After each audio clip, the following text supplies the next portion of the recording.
అత్యుత్తమ ప్లేస్మెంట్స్ తో MNC కంపెనీలలో ఉద్యోగమే లక్ష్యమా? ఇంజనీరింగ్ చదవాలనే మీ పిల్లల కలని కేజీ రెడ్డి కాలేజ్ తో నిజం చేసుకోండి. అరవింద్ సార్ నేను అడుగుతాను సార్ ఇవాళ నేను ఇలా బ్లూ చొక్కా ఇలా ప్యాంటు సార్ ఇలా చాలా గ్లామరస్గా ఎందుకు కనిపిస్తున్నానో చెప్పు. సార్ మీరు ఎప్పుడు మొదటి నుంచి అట్లాగే ఉండేవారు. ఇవాళ ఎక్స్ట్రాగా గ్లామర్గా మీరు తయారైంది ఏమి నాకు కనిపించట్లా. యాక్చువల్గా మీకు తెలియని స్టోరీ ఒకటి ఉంది సార్ దీని వెనక. అంటే ఇది ఇప్పటివరకు మీతో షేర్ చేసుకోలేదు, కానీ ఇది ఒక మంచి సమయం షేర్ చేసుకోవడానికి. మా చెల్లెలతో కొత్తగా పెళ్ళి అయింది అతనికి.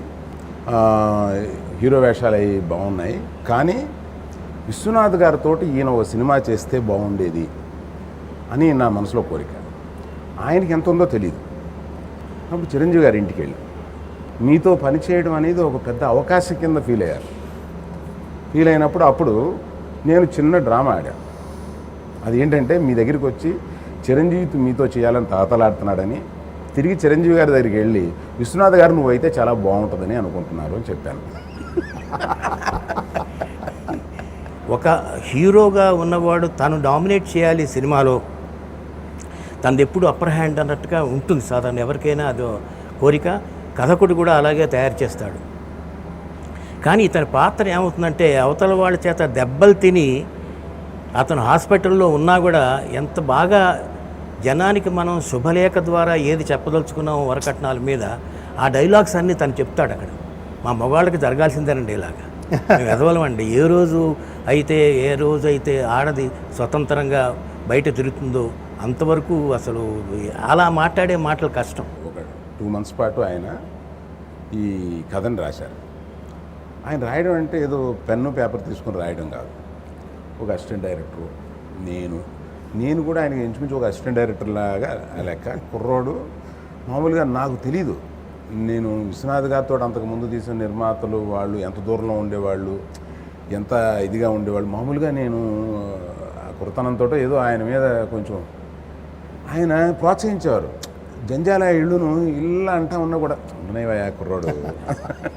నేను ఎవరి దగ్గర చూడండి ఏంటంటే పొద్దుటే వచ్చి 10ంటికి కూర్చున్న తర్వాత 9:30-10ంటికి కూర్చున్న తర్వాత ఫస్ట్ ఈ కథని సీన్ 1 నుంచి అసలు ఇప్పటి వరకు ఏమనుకున్నాం అంటే ఇట్ ఎవాల్వ్స్ అనమాట.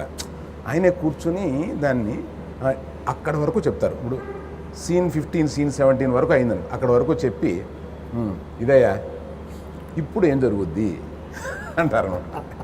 ఒక డైరెక్టర్ కథకుడు కూర్చుని దాన్ని ఒక లైన్ తీసుకుని అందులో ఒక 70-80 సీన్స్ని ఎలా పెట్టుకుంటూ వచ్చి ఆయనకున్న బలం మ్యూజిక్ గనక ఆ మ్యూజిక్ని మధ్యలో తాడుగా చేసి ఈ పువ్వులన్నీ పెట్టి ఎలా కడుతూ ఉంటారు ఈయన అనేది దగ్గర నుంచి చూశానండి. అది ఆ ఆస్పెక్ట్ని నేను క్లోజ్గా చూడడం అనేది నేను అప్పుడు అదృష్టంగా ఫీల్ అయ్యాను. ఎందుకంటే అప్పుడు శంకరాభరణం తీసిన ఈ విశ్వనాథ్ గారి దగ్గరికి మనుషులు చేరడమే కష్టం. చేరి ఒక సినిమా అడిగే నిర్మాతకి ధైర్యం కష్టం. విశ్వనాథ్ గారు చేస్తానికి ఒప్పుకుంటే అది చాలు. ఆయన ఏదో అదే నేను చెప్పాలనుకుంటున్నాను. ఆ రోజుల్లో అలాగే ఉండేది.